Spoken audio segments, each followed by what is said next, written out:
What's up everyone, it's Dakota and welcome back to another Pioneer video, and today we got a new deck, a deck that has kind of taken shape now that we have the latest March of the Machines set to come out and everything, and today seems like a really good time to take a look at it as it won the Pioneer Challenge over the past weekend.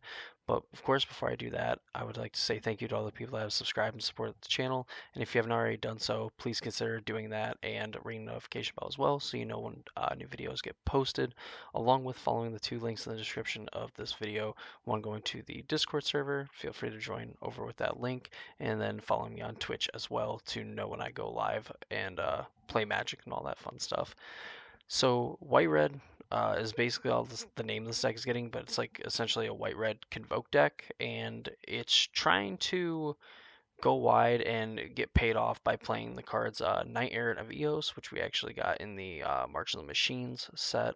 That kind of like ties the room together, and Venerated Loxodon, which is a card that we got from the not Dominaria, the Return to Ravnica set, where you can put counters on each of your creatures that Convoke to cast the Venerated Loxodon, and then Knight Errant, which is the new one, which when it enters, you look at the top 6 cards of your library and you reveal up to 2 creature cards with mana value X or less from among them, where X is the number of creatures that were used to convoke Knight Errant of Eos. You reveal them, put them into your hand. So essentially, Knight Errant like keeps the cards flowing. You're going to be able to keep getting creatures, which of course like we'll get into some of the other creatures you can grab here in a second.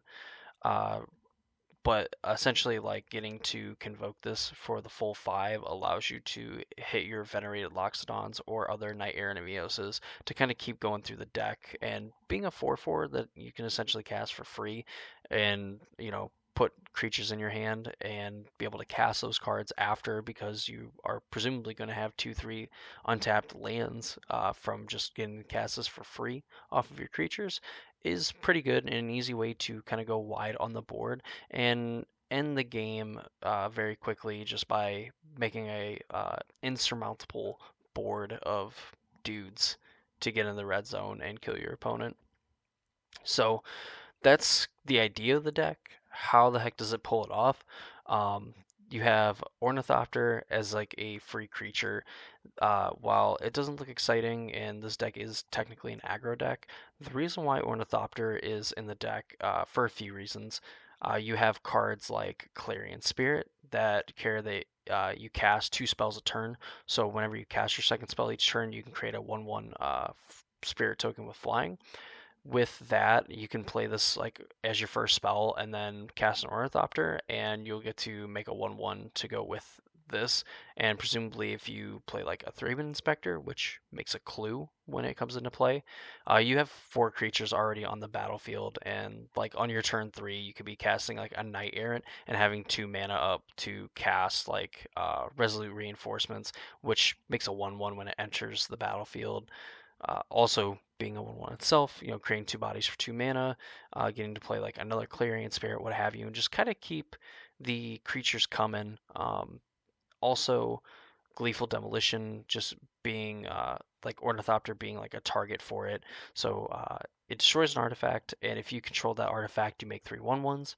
This is an easy way, like on turn 1, to put 3 bodies into play, and then follow it up with a Resolute Reinforcements. You're casting a Venerated Loxodon, like you're gonna have 14 power in play on turn 2. That's very powerful. Even in like Pioneer and stuff where people are playing like these mid-range decks, because like on turn 2, Rakdos is playing a Blood Tithe Harvester. You're putting 14 power into play, and like the Blood Tithe Harvester can only kill like one of those creatures, and it's not even going to kill the biggest threat on the board. Um, to top that off, you have cards like Thraben Inspector that make a clue, and Voldaren Epicure that make a blood token, that you can just hit with Gleeful Demolition as well to make those 1/1s. It's obviously a little bit slower. You have to take a turn off to do that, but the result is still kind of the same, that you get to play Knight Errant of Eos or a Venerated Loxodon on turn 2 and start getting advantage that way. Um, Continuing on, you have Giant Killer, which is kind of flexible in like a creature that you can grab off of your Knight Errants and then essentially have like the removal spell side of it to destroy a target creature with power 4 or greater. It also can just kind of mess with your opponent's creatures, help you push damage by getting to tap any of their creatures. You have 3-Min Inspector, which brings a clue with it. Obviously, getting to combo or synergize with Gleeful Demolition, but also getting to turn into a card later if you absolutely need it. Voldaren Epicure, Blood Token is like in the same boat where like you can hit it with the Gleeful Demolition and make a bunch of goblins, or you could just end up using this to like loot away a land. You are playing 20 lands in this deck, so you don't really want to draw like 4, 5, 6 lands. So this could be a way to like kind of filter those draws as well. We went over Clearing Spirit, Resolute Enforcements. You have Reckless Bushwhacker, which if you pay its surge cost, other creatures you control get +1/+0 and gain haste. This can be a way that you just put like a ton of creatures into play. You've already like, hey, like your Venerated Loxodons or cast like your Knight Errant of Eos, and then you can follow it up with like casting like an Ornithopter into a Bushwhacker and just absolutely going crazy. Just having different combinations of casting like a 1 mana spell to then play this 2 mana spell and just kind of alpha strike your opponent. In like the scenarios that we pointed out earlier, where you just put like a Venerated Loxodon into play and you have 14 power, you can end up playing like a Voldaren Epicure or like another 3-Min Inspector, what have you, and then like having a Bushwhacker. I mean, you're adding, you know, 4 power essentially from like the creature you just played plus the Bushwhacker, and the bonus to that plus the bonus to all those other creatures is a ton of damage. And while it might not necessarily like win you the game, it pretty much does when your opponent has to trade their board and you still have like 4 or 5 creatures in play and they still have to figure out how to deal with that on like their third turn, which is absolutely nuts. This deck is super crazy and getting to just like generate a ton of value. I guess the last card we really didn't go over, Forbidden Friendship, makes a 1/1 dinosaur with haste and a 1/1 human soldier token, a white human soldier token, which is important when like convoking for like Knight Errant of Eos and Venerated Loxodon, because that will essentially pay like the white mana symbol in its cost. The mana base, pretty simple. You have Battlefield Forge. Uh, you don't necessarily see like the pain lands in Pioneer, and I'm assuming this deck just gets to use them a lot better than most of the other decks because they're just putting a ton of pressure on you in the early games, and you want as many lands that come into play untapped. You have the 4 Inspiring Vantage, you have 4 Sacred Foundry, and you have a Needle Verge Pathway, 2 mana Confluence, just as like all fixing that all comes into play untapped when you need it, gives you the colors manas that you need when you need it. Needle Verge obviously getting passed up on by some of these other lands for the fact that like it can only make red or white, and you have a bunch of like red and white 1-drops and stuff, 1s and 2s that you want to play. A good mix of the two. Uh, 2 Castle Embereth, which is a card that was pretty good in standard when it was around in Throne of Eldraine, that you can pay 3 and tap it, and creatures you control get +1/+0, essentially giving you a sort of like mana sink to go with like a board full of creatures, that can just make any attacker threatening and possibly even lethal with the right amount. Sideboard, you have Tormod's Crypt for the graveyard. You have Giant Killer, just like another card that you could search up to fight off like against like the mono green decks that just play a bunch of like their big creatures. And again, just something that you can find off like a Knight Errant of Eos. You have Light of Hope to deal with enchantments, even getting to like grow your creatures if you need to, gain life against burn. Pithing Needle, because mono green is pretty annoying, on top of like some of the threats maybe from like the red black mid range decks and so on. Even getting to name cards like Thespian Stage in the Lotus Field matchups. Rending Volley gets to deal with like spirits in an uncounterable way as well for very cheap.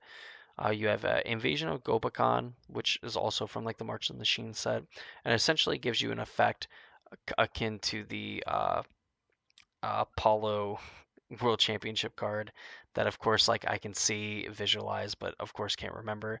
It lets you exile a non-land card from your opponent's hand, and as long as it remains exiled, they can play the spell, but it costs 2 more. Comes in with 3 counters.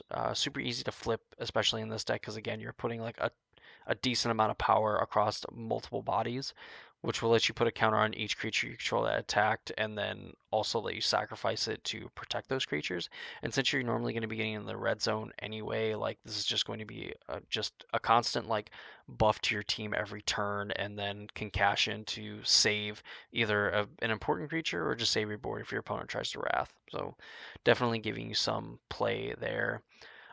Regal Leosaur, which I think is kind of like a glorified like super anthem, because whenever this creature mutates, other creatures control get +2/+1 until end of turn, which could be a way, you don't have like a lot of like humans necessarily. I mean, like you have like Giant Killer, Thraben Inspector, but like Ornithopter, Voldarian Epicure, your spirit tokens that you make.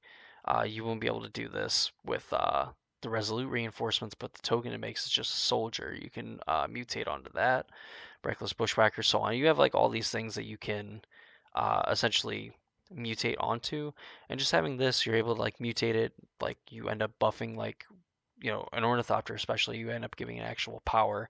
And then of course like the important part is that you give everything +2/+1, and then that could just like end the game and you get to do it for cheap as well.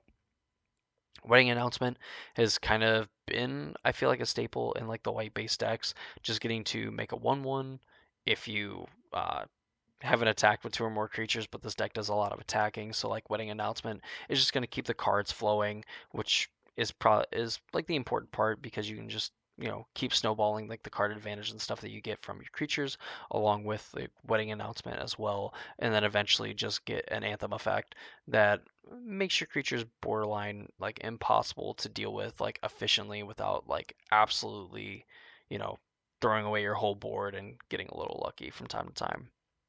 So that is the white red Convoke deck for the Pioneer format. Overall, I really like what I see from it. Magic players just kind of get like super creative, and while there had been some like mono white decks and things like that in the past where Venerated Loxodon has been kind of like the focal point of that deck to just grow a bunch of creatures and put this 4/4 into play that essentially puts like an additional 5 power into play. Uh, has kind of been like, it was like a staple of Magic when this card came out. It was definitely one of like the best strategies to be playing in Standard at the time, and it's nice to kind of see it come back, get a little bit more help with a new addition in Night Air and Avios, and on top of all that, just being another like aggressive deck that is in the format and kind of a change of pace from the Rakdos decks, the Lotus Field, the mono greens. You have like the controls and stuff like that. So that's going to do it for me. I hope you all enjoyed. If you did, please make sure to leave a like on the video. Comment down below if there's a Pioneer deck that you haven't seen that you want me to go over. Anything like that, always greatly appreciated. And any feedback is also welcome as well. And be sure to, if you haven't already, subscribe to the channel, push ring the notification bell, follow the links in the description of this video to go to my Twitch channel, and follow me over on Twitch as well. That's going to do it for me. I hope you all enjoyed, and I hope to see you all in the next video.